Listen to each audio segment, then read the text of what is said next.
This is Derek as well, Chief Investment Officer for Shelton Capital Management, with another Shelton CIO Minute. More grim economic news out of China this week, and Chinese markets are now down 20% from their late January highs. Now, China is mired in a transition from an industrial-based economy to a consumption-based economy. And providing a little historical context for this transition can shed some light on how difficult it can be. South Korea, for example, built their economy initially on low-end consumer goods, but eventually on heavy industry and chemicals, including shipbuilding and semiconductors.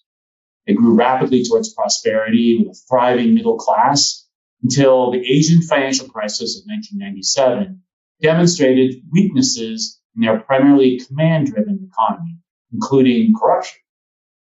Japan followed a similar path after the Second World War, but realized the need to stimulate consumption growth in the late 80s as the industrial model that they had built their nation on ran into challenges, namely some significant asset bubbles.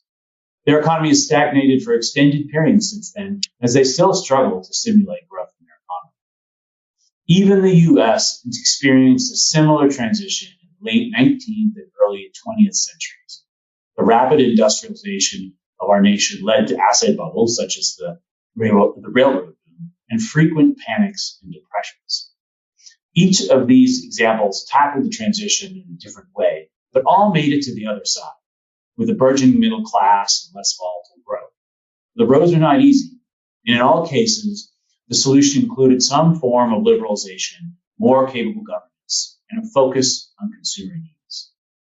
China will find their own way through these challenges, but it's fair to say that for their economic transition to be successful, it will require less control on the part of government, not more. For further information, please don't hesitate to contact your Shelton Capital representative. This has been a Shelton Capital CIO